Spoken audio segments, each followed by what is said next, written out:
Baik, selamat pagi Bapak Ibu, saudaraku yang dikasih oleh Tuhan. Shalom.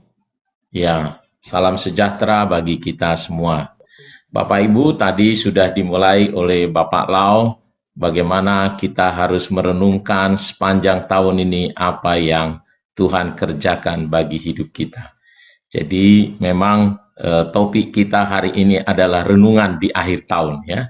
Renungan di akhir tahun. Ya, Bapak Ibu, eh, selalu saja firman Tuhan mengenai perjalanan orang Israel ya menjadi pelajaran bagi kita karena demikian firman Tuhan ya.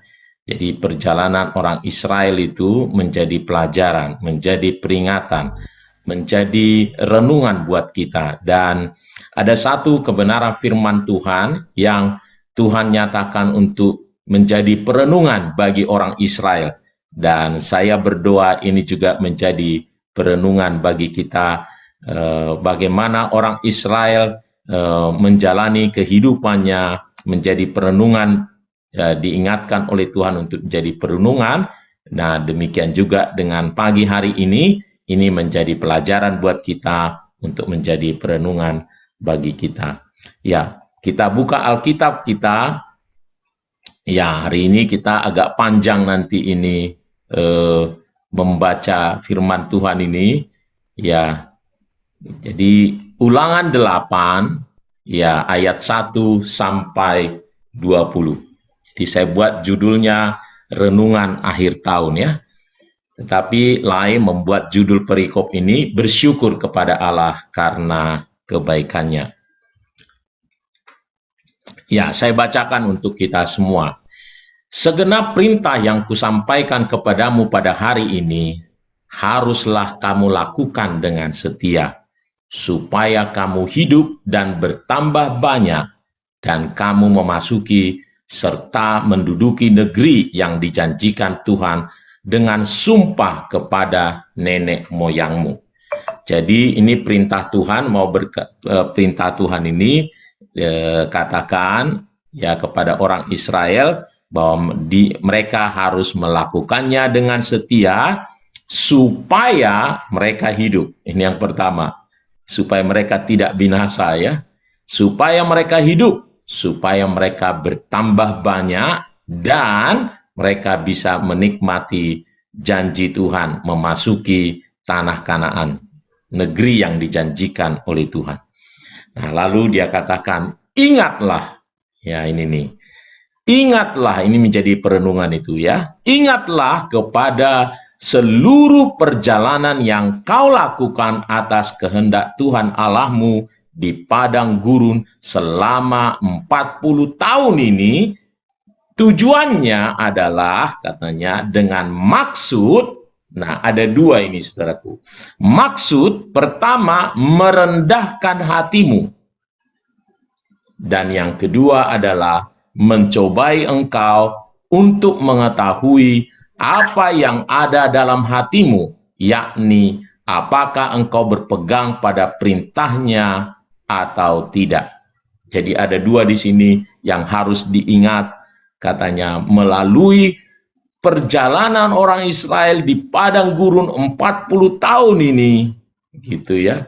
Harus ingat maksudnya adalah untuk merendahkan hatimu, dan yang kedua adalah untuk mengetes apakah engkau berpegang pada perintahnya atau tidak. Jadi, ia merendahkan hatimu.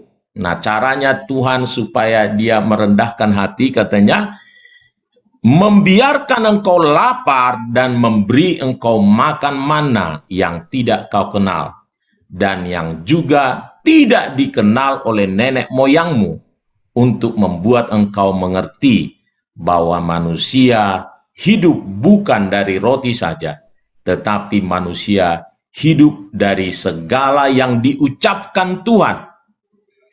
Pakaianmu tidak menjadi buruk di tubuhmu, dan kakimu tidak menjadi bengkak selama 40 tahun ini. Jadi ada dua yang dipakai di sini soal makanan dan pakaian.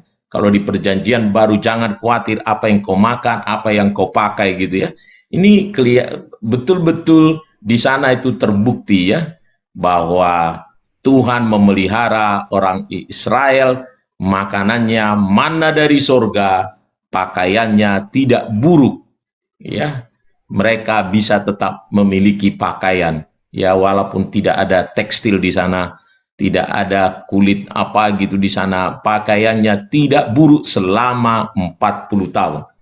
Jadi benarlah firman Tuhan, jangan khawatir apa yang kau makan, apa yang kau pakai. Ya. Ayat yang kelima, maka haruslah engkau insaf bahwa Tuhan Allahmu mengajari engkau seperti seorang mengajari anaknya. Oleh sebab itu, haruslah engkau berpegang pada perintah Tuhan Allahmu dengan hidup menurut jalan yang ditunjukkannya dengan takut akan Dia. Sebab Tuhan Allahmu membawa engkau masuk ke dalam negeri yang baik, suatu negeri dengan sungai, mata air dan danau yang keluar dari lembah-lembah dan gunung-gunung, suatu negeri dengan gandum dan jelainya, dengan pohon anggur, pohon ara dan pohon delimanya, suatu negeri dengan pohon zaitun dan madunya. Suatu negeri di mana engkau akan makan roti dengan tidak usah berhemat, di mana engkau tidak akan kekurangan apapun. Suatu negeri yang batunya mengandung besi dan dari gunungnya akan kau gali tembaga. Dan engkau akan makan dan akan kenyang, maka engkau akan memuji Tuhan Allahmu. Ini janji Tuhan, negeri tanah Kanan yang dijanjikan oleh Tuhan kepada orang Israel. Saya percaya kita juga memiliki tanah perjanjian sendiri ya, di mana Tuhan menggenapkan semua rencana janji-janjinya kepada kita ya. Karena negeri yang baik yang diberikannya itu kepadamu. Ya. Nah, ayat yang ke-11, hati-hatilah supaya jangan engkau melupakan Tuhan Allahmu dengan tidak berpegang pada perintah, peraturan, dan ketetapannya. Ini kalau kita sudah sampai di tanah Kanan itu nih ya, yang kusampaikan kepadamu pada hari ini. Dan supaya apabila engkau sudah makan dan kenyang, mendirikan rumah-rumah yang baik serta mendiaminya. Dan apabila lembu sapimu dan kambing dombamu bertambah banyak, dan emas serta perakmu bertambah banyak, dan segala yang ada padamu bertambah banyak, jangan engkau tinggi hati, sehingga engkau melupakan Tuhan Allahmu yang membawa engkau keluar dari tanah Mesir, dari rumah perbudakan, dan yang memimpin engkau melalui padang gurun yang besar dan dahsyat itu, dengan ular-ular yang ganas serta kalajengkingnya, dan tanahnya yang gersang, yang tidak ada air. Dia yang membuat air keluar bagimu dari gunung batu yang keras, dan yang di padang gurun memberi engkau makan mana yang tidak dikenal oleh nenek moyangmu, supaya direndahkannya hatimu dan dicobainya engkau hanya untuk berbuat baik kepadamu akhirnya. Jadi Tuhan mengingatkan orang Israel kalau dia sudah sampai di tanah Kanan, dia menikmati semua yang baik, jangan sampai lupa katanya kepada Tuhan. Jangan tinggi hatimu. Ya. Lalu ayat 17, maka janganlah kau katakan dalam hatimu, kekuasaanku dan kekuatan tanganku lah yang membuat aku memperoleh kekayaan ini. Ini peringatannya. Jangan sampai kita menyombongkan diri. Jangan sampai orang Israel menyombongkan diri ya. Ini semua karena kehebatanku gitu ya. Tetapi katanya, haruslah engkau ingat kepada Tuhan Allahmu, sebab dialah yang memberikan kepadamu kekuatan untuk memperoleh kekayaan dengan maksud meneguhkan perjanjian yang diikrarkannya dengan sumpah kepada nenek moyangmu seperti sekarang ini. Tetapi jika engkau sama sekali melupakan Tuhan Allahmu dan mengikuti Allah lain, beribadah kepadanya dan sujud menyembah kepadanya, aku memperingatkan kepadamu hari ini bahwa kamu pasti binasa. Seperti bangsa-bangsa yang dibinasakan Tuhan di hadapanmu. Kamu pun akan binasa sebab kamu tidak mau mendengarkan suara Tuhan Allahmu. Ya, Bapak Ibu Saudaraku yang dikasihi oleh Tuhan, ya, saya percaya dengan membaca ayat ini kita juga bisa mendapatkan penerangan, karena ini betul-betul bahasanya bahasa yang lugas gitu ya. Tuhan berbicara kepada umatnya Israel untuk merenungkan bagaimana perjalanan hidup mereka selama 40 tahun. Nah, mari kita belajar dari renungan ini untuk kita menjadi renungan kita di akhir tahun ini. Nah, ternyata apapun yang kita alami, nah ini nih ya, apapun yang kita hadapi, ya, yang Tuhan mau, goalnya adalah supaya kita merendahkan hati kita, supaya kita bersyukur kepada Tuhan, tidak meninggikan diri. Ya, caranya bagaimana katanya?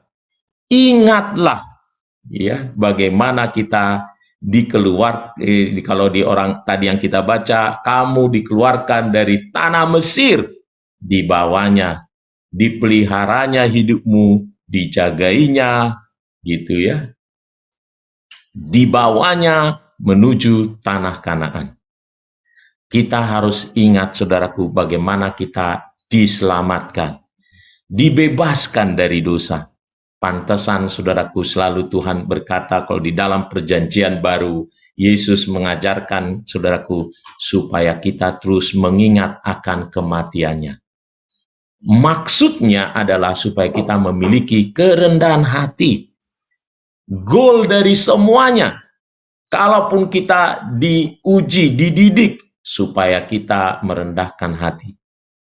Dan ada satu peringatan, jangan sampai tinggi hati ketika kita menikmati semua yang baik, semua pemeliharaannya. Ingatlah dari mana kita asalnya. Kita bukan siapa-siapa, kita ada karena kasih-Nya, katanya. Wow, luar biasa. Ya. Itu yang pertama, saudaraku, supaya kita merendahkan hati kita. Yang kedua adalah supaya kita terus berpegang pada perintah ketetapan Tuhan. Dan ini saling tarik-menarik. Ya. Orang yang sombong akhirnya tidak taat akan firman. Tetapi orang yang rendah hati menjadi seorang yang taat firman. Yang Tuhan mau ternyata dalam segala hal yang kita alami adalah supaya kita juga tetap berpegang pada kebenaran firman Tuhan. Kita melakukan firman Tuhan. Mari Bapak Ibu Saudaraku yang dikasihi oleh Tuhan, ya, dengan waktu yang singkat ini, mari kita terus ingat, terus renungkan, saudaraku. Perenungan kita di akhir tahun ini adalah ternyata yang Tuhan mau dalam hidup kita adalah supaya kita merendahkan hati kita. Yang Dia mau adalah kerendahan hati kita. Semua kita kembalikan kepada Tuhan, bahwa semuanya karena kebaikan, kemurahan-Nya, sehingga kita bisa bersyukur senantiasa. Yang kedua adalah kita terus menjadi seorang yang takut akan Tuhan, terus mengerjakan pekerjaannya, terus ada di dalam jalan-jalannya. Mari Bapak Ibu, biar dua hal ini, karena itulah ternyata tujuan dari semua yang terjadi atas hidup kita, baik yang buruk sekalipun yang baik sekalipun, saudaraku. Tuhan ingin kita memiliki kerendahan hati dan memiliki hati yang terus tertuju taat pada perintah Tuhan. Tuhan Yesus memberkati kita semuanya. Mari kita berdoa, saudaraku.